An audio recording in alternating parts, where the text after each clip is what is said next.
Do Jornal Público, este é o podcast Mais Lento do que a Luz. Bem-vindos a Mais Lento do que a Luz, o podcast de David Marçal e Carlos Filhais no Público e na TSF. O nosso convidado de hoje é Francisco Miranda Rodrigues, natural de Torres Vedras, psicólogo com formação pela Universidade de Lisboa, especialista em Psicologia do Trabalho, Social e das Organizações e em Psicologia da Saúde Ocupacional, com mais de 2 décadas de experiência em desenvolvimento organizacional, liderança e gestão de recursos humanos. Francisco Miranda Rodrigues acompanhou desde a sua criação a Ordem dos Psicólogos Portugueses, tendo desempenhado funções de diretor executivo e financeiro e mais tarde sido eleito bastonário da Ordem dos Psicólogos, cargo que exerceu entre 2016 e 2024.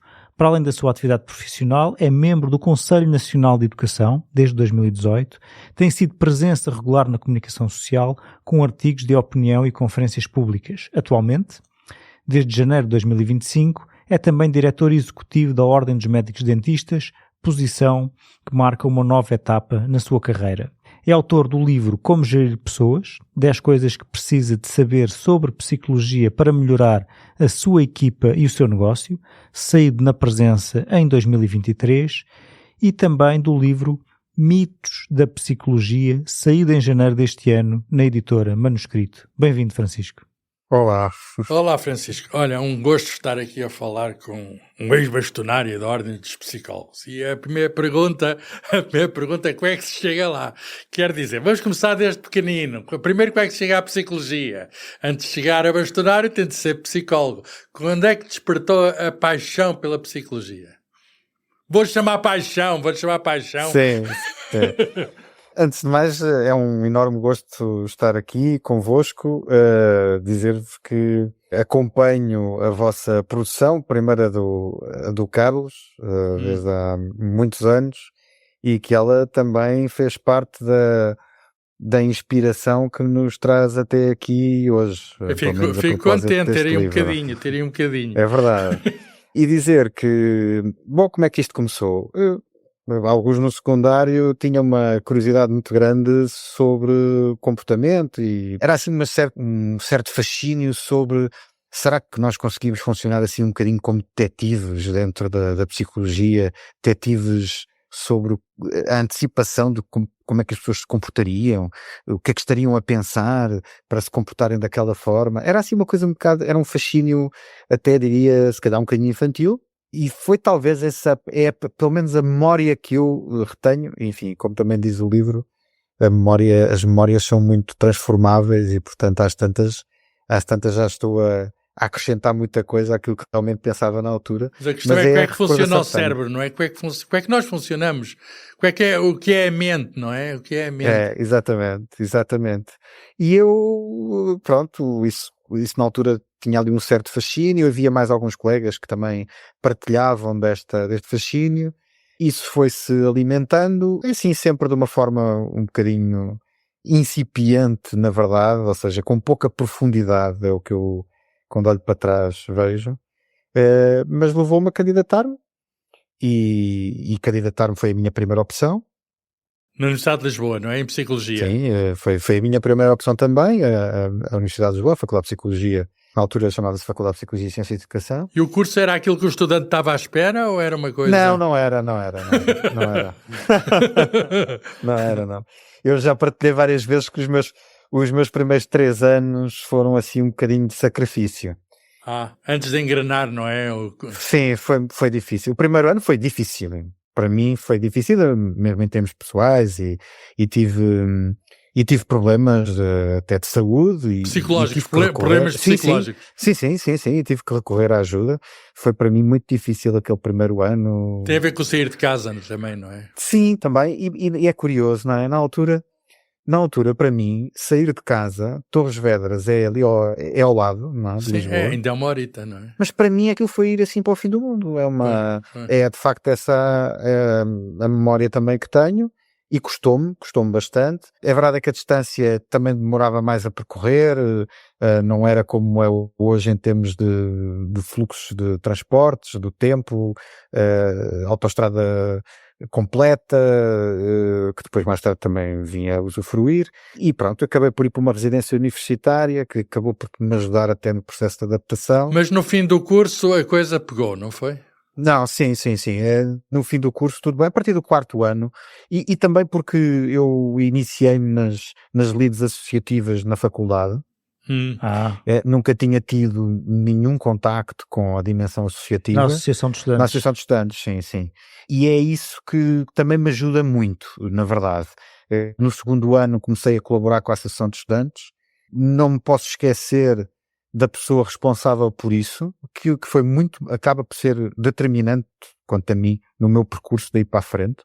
A pessoa que era a minha madrinha de curso e que me desafiou para isso. Uma colega mais velha, é isso? Mais velha, a quem eu disse que nem pensar, porque vocês, pá, aí nas associações de estudantes, pá, vocês só querem, festas e não fazem nada do que deviam fazer, não sei o quê e tal.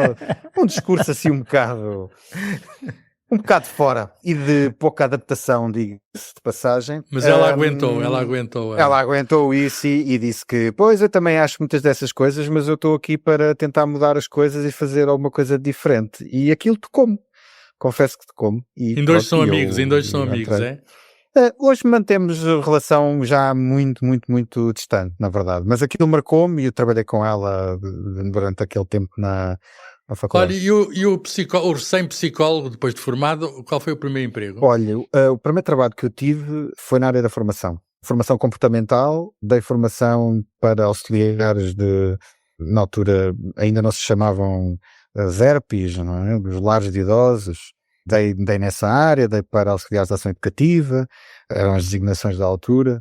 E dei num centro no Sem Fim, num centro de formação para a indústria metalúrgica e metalomecânica, miúdos. Mas era trabalho ocasional esse, não era? Não era ainda um emprego? Sim, mas era ainda significativo. Havia muitas oportunidades nesta área. Dei ainda também formação comportamental para quem estava em situação de formação profissional por causa de insolvências de empresas. Aprendi muito nesse período. Muito pouco tempo depois comecei também a trabalhar na área clínica, num consultório em que trabalhava também uma médica. Comecei a trabalhar aí também e a receber a própria formação também. Fui fazer a pós-graduação na área da psicoterapia e aconselhamento educacional, ainda durante uns anos. Portanto, sempre a psicologia do trabalho e das organizações, não é? Não, havia aí uma ligação, mas eu quando me formei, eu formei-me numa área clínica. Ou seja, a minha formação, chamada pré-especialização, era assim que se chamava na altura, na faculdade, nos quarto e quinto ano. Era psicologia clínica. Era na área clínica, era psicoterapia e aconselhamento educacional. E, portanto, foi aí nessa área que eu iniciei o meu trabalho. Mas depois acabei por, passado cerca de 3 anos, por causa do meu percurso associativo, que se manteve, porque eu na faculdade cheguei a apresentar a Associação de Estudantes, órgãos da faculdade, etc. Depois formei, ainda estava na faculdade, criei uma associação em Torres Vedras, que o Carlos teve contacto com essa associação aqui há uns anos. Sim, eu lembro. O Académico de Torres Vedras. Sim. E, portanto, fui um dos fundadores dessa associação e ainda hoje sou sócio número 1. Isso é qualquer coisa, sócio número 1. E há uma outra associação, suponho que é outra, que é a Física Torres Vedras, não há? Sim, existe. Isso é um clube, É um clube desportivo, sim. Também tem um conservatório de música. E uma praia, a Praia da Física, não é? É a Praia da Física, exatamente. E, portanto, foi esse o trajeto que me leva depois à Câmara Municipal. E, portanto, eu acabo por ir trabalhar mais ligado a uma vertente comunitária, criando o setor da juventude da Câmara Municipal de Torres Vedras, que não existia propriamente enquanto setor quando fui para lá. E, portanto, com muita satisfação e ainda com muito orgulho, por exemplo, ainda existe pelo menos uma ou outra iniciativa que foram lançadas quando lá estive. Estive lá cerca de 3 anos e é depois disso que vou para a área das organizações. Percebo. Muito bem. E essa área, portanto, há aqui todo um percurso que leva a essa área. E então falemos então agora um pouco disso. Qual é a importância da psicologia para as organizações, não só empresas, e se essa importância é reconhecida pelas próprias e também pelo público? Bom, há que olhar para isto num contínuo. Hoje em dia é muito mais reconhecido do que era quando eu trabalhei na área inicialmente. Não tenho qualquer dúvida sobre isso. Há muito mais reconhecimento. E a psicologia em si é muito mais reconhecida, a importância da psicologia para as organizações, para as empresas em específico, do que o reconhecimento dos psicólogos das organizações para essas mesmas organizações e empresas. Ou seja, assim um despertar sobre o conhecimento que a psicologia traz e a utilidade que pode ter para os negócios ou para a forma de gerir uma organização, mas nem sempre através de psicólogos e, portanto, nem sempre isso está associado à competência para a execução. Muitas vezes há assim um conhecimento pela rama que, junto a uma ideia de que as pessoas têm muito jeito para as pessoas, que sabem muito bem ler as pessoas, que têm muito jeito para liderar, que já nasceram para isso, coisas assim do género. Aliás, algumas delas abordo neste livro, outras abordei no livro anterior. Pronto, trazem estas ideias um bocado feitas. Portanto, há uma ideia um bocado vaga que a psicologia é útil, mas que os psicólogos nem por isso, é isso? É um bocadinho às vezes isso, até porque associam a imagem fortemente do psicólogo ao psicólogo clínico, o que também não admira, porque o psicólogo clínico é dominante do ponto de vista Com profissional. o sofá, deitado e essas coisas. Sim, também, mais ainda, mas essencialmente associar psicólogos à área clínica. Mas há psicologia social, que não é tão conhecida, então. Certo, sim, e a psicologia, esta psicologia que trabalha as organizações é uma coisa historicamente recente, porque a psicologia é recente, historicamente. Sim. Mas A física é mais antiga, eu sei. Exatamente, muito mais. Mas, na verdade, se nós olharmos, por exemplo, para a utilização nos Estados Unidos por parte das empresas, já vem desde os anos 50. A Segunda Grande Guerra traz um grande impulso à psicologia e é a partir dos anos 50 que começam as empresas a usar. Mas, pronto, em Portugal é uma realidade muitíssimo recente, já após 25 de Abril, e, portanto, de nicho, embora em crescendo. E, portanto, cada vez mais tem crescido o número de psicólogos a trabalhar nas organizações ou a trabalhar como consultores, com empresas especificamente da psicologia, a trabalhar, prestar serviços às organizações. O Francisco já referiu aí o livro mais recente, não é? Uhum. E a questão é, qual foi sobre os mitos da psicologia, qual foi a motivação para escrever esse livro e para quem é que é esse livro? Digamos, sem contar tudo, mas qual é a principal mensagem? A principal mensagem é que seria importante nós conhecermos melhor como é que pensamos, como é que funciona o nosso cérebro em termos de pensamento, os pensamentos mais automáticos, os pensamentos mais ponderados, e como é que funciona, portanto, o nosso comportamento, como é que ele acaba por ser influenciado por estas características da forma como pensamos, e o que é que realmente a psicologia, enquanto ciência que é, o que é que nos diz atualmente sobre algumas das coisas que nós acreditamos que são assim sobre o comportamento humano, mas que muitas vezes não são assim, sendo que estive presente desde o início que se pudesse contribuir desta forma para que as pessoas soubessem mais sobre como pensamos, poderia estar a contribuir um bocadinho para a melhoria da sua literacia, certo, de forma direta, literacia nesta área, mas também para o pensamento crítico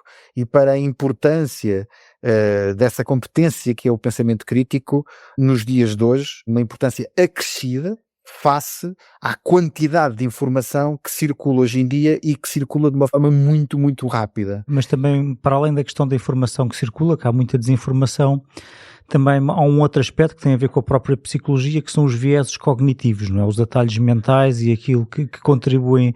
Nós somos todos vulneráveis a esse tipo de ilusões, incluindo os psicólogos e os cientistas? Sim, todos. E nós, quando somos especialistas numa determinada área, incorremos num risco acrescido a partir do momento em que passamos a ter uma convicção sobre algo. É muito mais difícil para nós mudarmos essa convicção. E, portanto, sim, os especialistas também, e até de forma reforçada, a partir do momento que formam a crença, digamos assim. Portanto, é algo que faz parte da natureza humana, mas a partir do momento em que nós somos muito mais confiantes em nós, nos nossos conhecimentos, e às vezes a nossa humildade também pode deixa muito a desejar, não é? Enganamos-nos mais. Na verdade, é muito fácil enganar-nos. Somos muito bons a enganar-nos a nós próprios. Portanto, o livro também contribui um pouco, pelo menos com estes 16 mitos, para se ficar a saber um pouco mais sobre coisas que são uma espécie de desinformação dentro da própria psicologia. Há algumas coisas que têm por base até um molde de estudo que foram feitos e depois fizeram-se generalizações que são abusivas a partir daí. Outras coisas que são essencialmente muito influenciadas pela cultura popular. Cultura popular, aí está uma boa deixa para vermos alguns exemplos. Faz parte da cultura popular aquela história que só usamos uma parte do nosso cérebro, não é? Eu já vi isto tanta vez, mas é uma grande peta, não é? É verdade, é verdade. Não é mesmo assim, nós usamos o cérebro na sua plenitude, no que diz respeito àquilo que são as áreas do nosso cérebro, não é?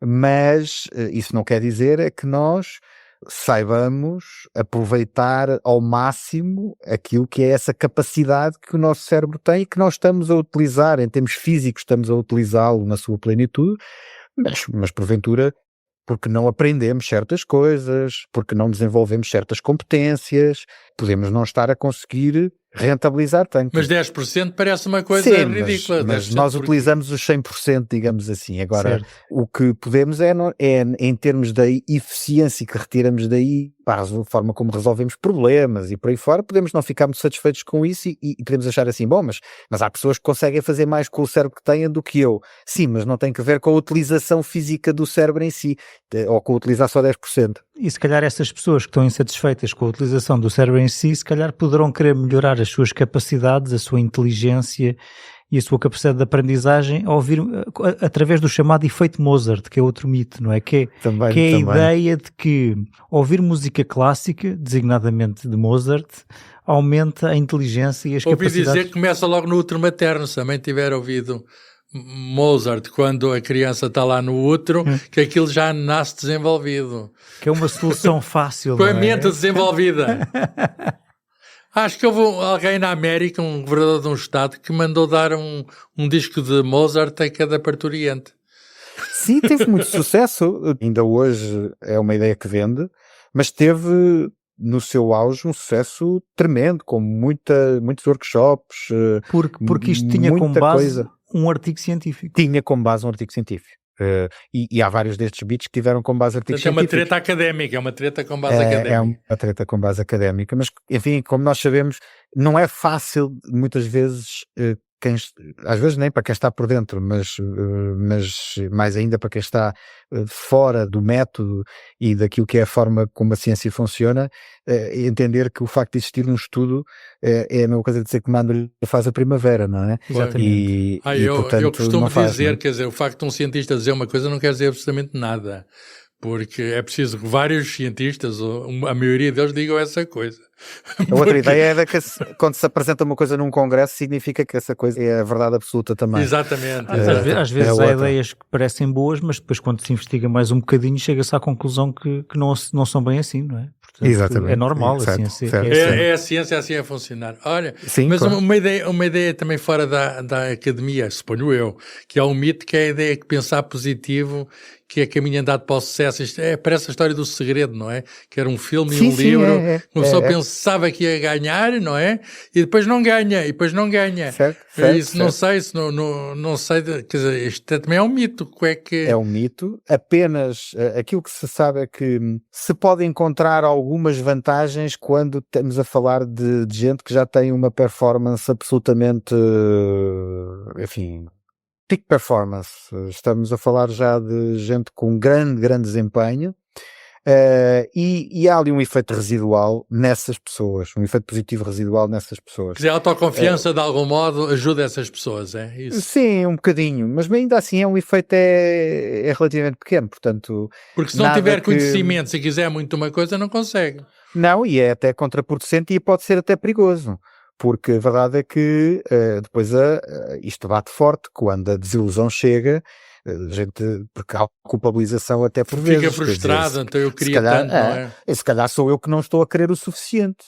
Porque quem quer o suficiente consegue. Então sou eu que não estou a querer o suficiente, logo só me posso culpar a mim próprio, e isso muitas vezes, se estiver associado à efetiva falta de competências necessárias para a execução daquela tarefa e ter aquele desempenho que se pretende, bom, isso é uma frustração muito grande sem uma saída para ela mesma. E também tem aqui uma parecença com outro tipo de coisa que é o da autoestima, que é o mito de que se nós desenvolvermos muito a autoestima de alguém, essa pessoa vai ter muito mais hipóteses de sucesso. A autoestima dá jeito, mas também se esticar muito... Sim, mas essa é a deriva daquele problema entre a diferença entre a correlação e a causalidade. É que, de facto, aqui a correlação mascara uma coisa que não tem causalidade. O que acontece, portanto, é que as pessoas ao contrário, a pessoa que tem sucesso tem mais autoestima. E não é autoestima logo, quando vamos ver, há uma correlação, não é? E estes mitos, para além da parte pessoal, eles também podem ter, digamos, consequências mais sociais em áreas como a educação, a saúde ou o trabalho. Sim, é verdade. Do trabalho, por exemplo, com a questão da liderança, ouvi-me nessas vezes a ideia, não, aquela pessoa já nasceu para ser um líder. E o que se sabe, em termos científicos, é que não há... Não se nasce para ser líder, é? Não há evidência de que se nasça para ser líder. Os líderes fazem-se. Os líderes, se tivermos que escolher entre nasce-se ou faz-se, então a escolha deve ser pelo faz, independentemente de poder haver contributos genéticos como temos em praticamente tudo na nossa vida, mas são contributos, neste caso, ainda por cima indiretos, têm que ver com, por exemplo, nós sabemos que a personalidade, as nossas características de personalidade, têm, em certa medida, um contributo genético. Sabemos também que existem alguns traços de personalidade que estão um pouco mais correlacionados com lideranças com sucesso em certo tipo de contextos e circunstâncias. Bom, por essa via poder-se-ia dizer que haveria aí uma certa dose de inato, mas apenas isso, portanto é muito indireto, é de pequena dimensão e portanto está muito longe de alguma vez de poder dizer que alguém nasce líder. Isso não, até porque a liderança é contextual, circunstancial, alguém que possa ter sucesso a liderar uma coisa hoje, amanhã a mesma coisa já pode não ter sucesso porque mudou o contexto de envolvimento ou porque a própria pessoa está desatualizada face às necessidades da nova realidade. Basta ver a carreira dos treinadores de futebol. Certo. É muito fácil ver, de facto, na carreira dos treinadores de futebol. E isso não significa que não sejam muito competentes, continuem muito competentes, mas a liderança em si, essa tem muito contextual. Ora bem, está aqui uma pergunta aqui a saltar-me, vou chamar assim, que é a questão de um exemplo, peço um exemplo de uma situação em que um mito psicológico bem intencionado acaba por produzir más decisões. Quer dizer, alguém que tem boas intenções, mas é enganado e pronto, e acaba tudo mal. Eu escolheria uma que talvez não seja assim muito óbvia, que é a do stress. Porque tem aqui um efeito pernicioso que eu gostava de salientar. A ideia de que o stress é sempre mau, faz sempre mal à saúde, é uma ideia que também tem um perigo latente. Parece bem intencionada essa ideia, não é? Para diminuir o stress. Sim, muito intencionada. Vamos alertar que é preciso ter cuidado com o stress, é preciso reduzir o stress por causa do impacto que tem na saúde. Exatamente. Agora, há formas diferentes de stress. E nem todo o stress tem esse efeito negativo. E por isso, quando nós metemos tudo no mesmo saco... Pode ter um efeito motivacional, não é? As pessoas... O que pode acontecer é que nós começamos depois a ouvir, quando é usado para tudo, estou com stress, por isso tenho que reduzir. E na verdade, esse stress que a pessoa naquele momento está a queixar-se é um stress perfeitamente normal. Pode ter um desconforto. E o desconforto não é um problema necessariamente para a saúde. A utilização excessiva da ideia de que o stress é um problema pode levar à descredibilização do stress que realmente é um problema. E isso acontece. Que é o quê?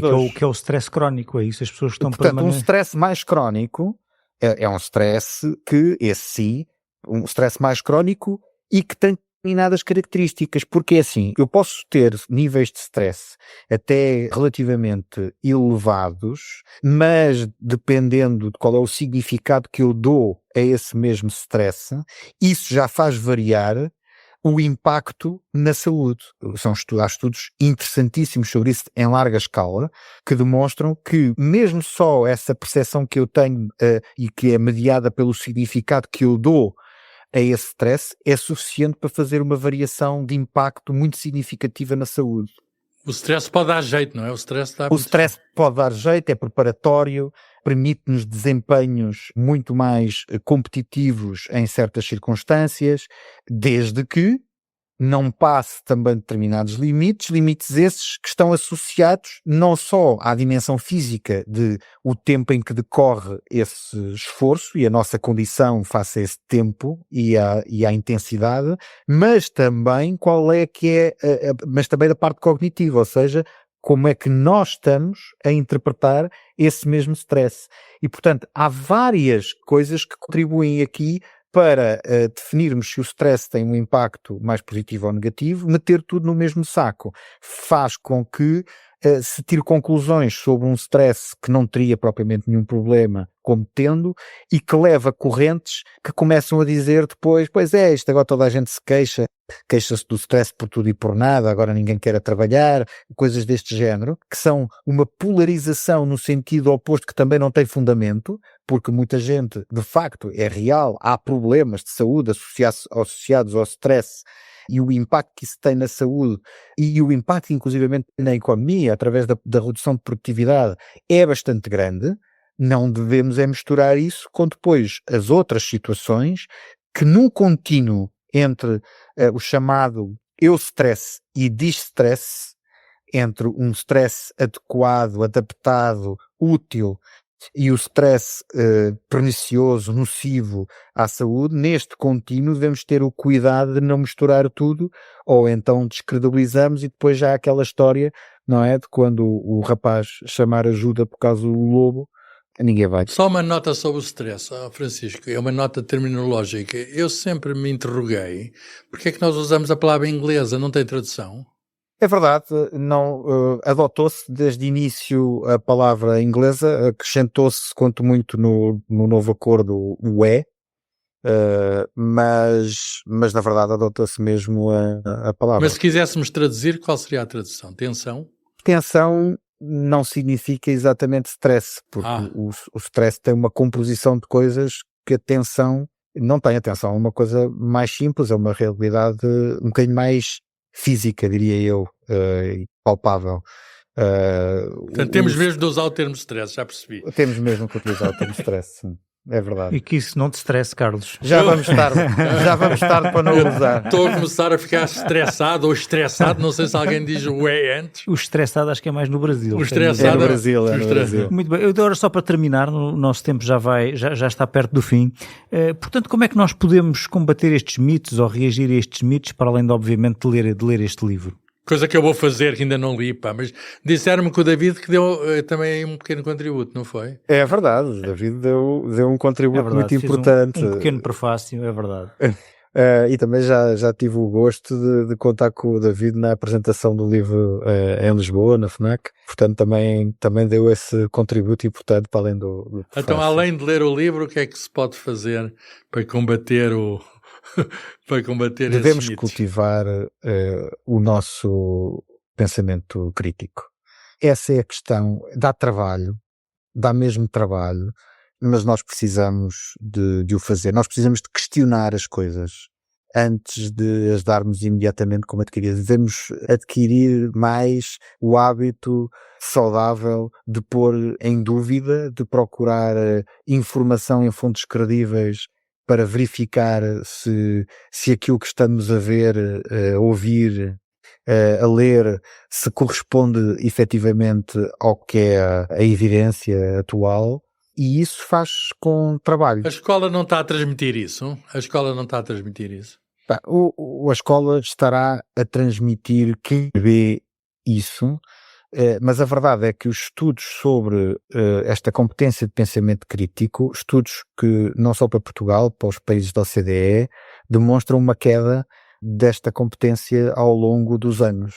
E esta competência está a cair ao mesmo tempo que nós estamos a ter um mundo em que a forma como a informação é transmitida e a velocidade e quantidade da mesma obrigariam a que nós estivéssemos a desenvolver muitíssimo mais o nosso pensamento crítico. Portanto, temos aqui uma mistura explosiva com consequências potencialmente graves do ponto de vista sociais, se considerarmos que isto pode ter implicações na organização da sociedade por via dos sistemas políticos, tendo em conta que se nós questionarmos menos, se nós participarmos menos, se nós debatermos menos e se utilizarmos menos da racionalidade em todo este diálogo, e diálogo também é uma boa palavra, nós estaremos, portanto, por outro lado, em contrapeso, estaremos mais emocionais, estaremos mais intuitivos, estaremos mais perto de conflito, por via de menor regulação, por via de nos questionarmos suficientemente sobre as nossas próprias posições sobre as coisas, as nossas crenças, e darmos de imediato por adquirido que aquilo que nós pensamos é que estará certo, aquilo que aqueles que estão à nossa volta pensam é que estará certo, aquilo que os outros pensam estará errado, e estaremos mais perto de situações de ruptura social e de estarmos todos a enganar coletivamente neste caminho de polarização ideológica, de simplismo populista e de afastamento total da complexidade que é o mundo à nossa volta, por dificuldades até em gerir o desconforto que essa complexidade nos pode trazer no dia a dia. Agora, também me parece que o pensamento crítico e a descoberta, como eu dizia no princípio desta conversa, da descoberta da mesma forma quando a gente se via assim com um certo fascínio pela forma como um Sherlock Holmes descobria a realidade por detrás da aparente realidade, esse fascínio também é transmissível quando nós somos capazes de utilizar o pensamento crítico e perceber o que é que realmente está implícito nas mensagens, o que é que tem evidência, o que é que não tem evidência, e sermos capazes de regular mais o nosso comportamento por via de nos questionarmos sobre aquilo que são as nossas próprias crenças à luz da realidade. É um importante alerta e também uma janela de esperança e uma boa da adoção do pensamento crítico, e, pronto, e uma boa maneira de terminarmos o nosso mais lento do que a luz. Mais lento que a luz, ficamos por aqui, deixando esta mensagem de defesa do espírito crítico. Muito obrigado. Até à próxima. E até ao próximo, mais lento do que a luz. Para não perder os novos episódios, subscreva este podcast do Público na sua aplicação preferida. Para além deste programa, há mais para descobrir em público.pt/podcasts. O Público fica no ouvido.